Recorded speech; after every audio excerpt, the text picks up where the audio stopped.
Guys, I'm totally podcasting instead of writing. But listen, I have a genuine reason. So, I will write after this. I'll do a little bit of writing. I literally haven't written since I started podcasting, which is so silly, and I know I need to write. I really do, but I'm really kind of caught up in writer's block right now. And listen, there's just things I gotta do that I'm not prepared to do. So, for some context, in the first draft, so I kind of went back before the first draft was finished. I got up to my big part 1 in entering part 2 part, and I went back and rewrote it on a separate Google Doc, because who needs sanity? And I wrote out in way more detail. And it was like I just gave it a facelift. I just made everything better. But one of the things that I did in the second draft is I gave the main character a best friend.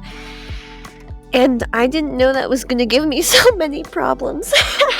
It's just funny because now I've had to incorporate her best friend into things, which isn't a huge hassle, and it's really helped build characteristics and subplot points, and it's great. But at the same time, my plans for the rest of my story kind of hinge on her not having a lot of people to talk to. That's how I'm going to...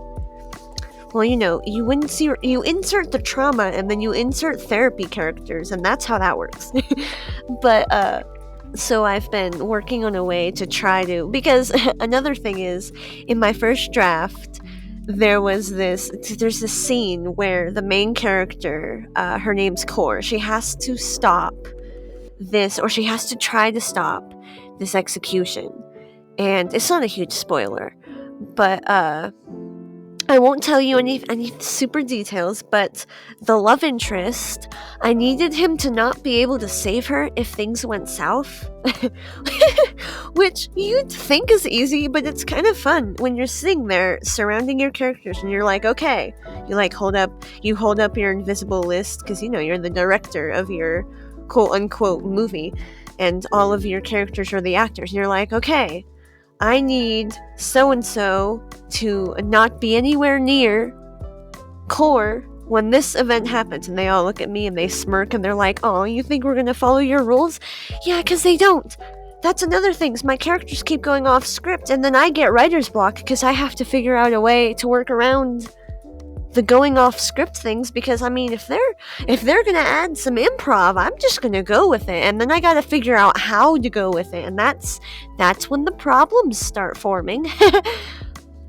And it's great, and so I wanted to talk about that for a little bit before I actually signed off and did a little bit of writing, because I really need to. And on top of that, not only do I need to write, but I've sold my soul to reading The Hunger Games with a friend, which I'm not upset about. It just feels like there isn't any time. There is. It's I need to section out some things, because who needs a schedule when you can have insanity instead? I also need to clean, and I need to put my clothes away, and wow, so many things. But it's all good.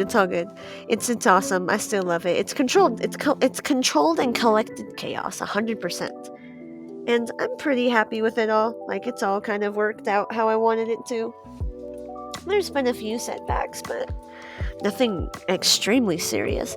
And it's really cool. I definitely recommend for all new writers, when you're writing a second draft. Sorry, let me rephrase. When you're writing your story, and you can finish it all the way through, but I do recommend pulling up a separate Google Doc and rewriting word for word your story. I know that sounds insane. I know it sounds insane. But you will catch so much more than if you simply go through and look for mistakes. I'm telling you, it works every single time. You find more plot that you can sneak in. You find better ways to angle a scene. You have better ways to do so many things. It really helps. And it's definitely, saying it does seem like a lot. It's like, oh, well, you already did it, Kit. It can't be that. It can't be that. You can't say it's easy. You already did it.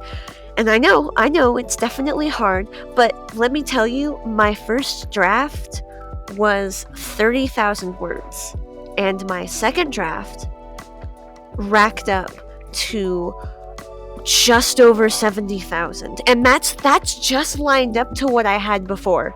That's not going any further because I'm already at 80,000. I'm already past that.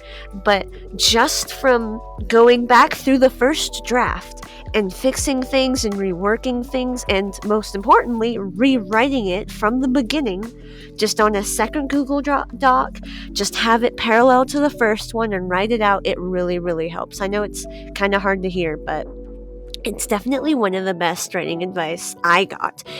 And I heard it originally from Pinterest, so props to the person I heard it on Pinterest. Maybe in the description I'll try to link up what the original post was, but I don't remember it, and it's really hard to find that sort of stuff on Pinterest. But I do 100% believe in it.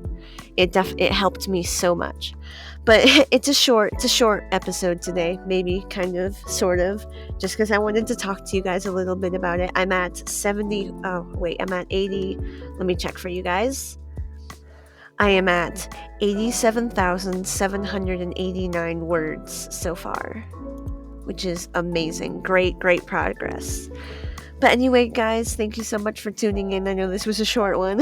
Hope you guys are having a great evening. Goodbye!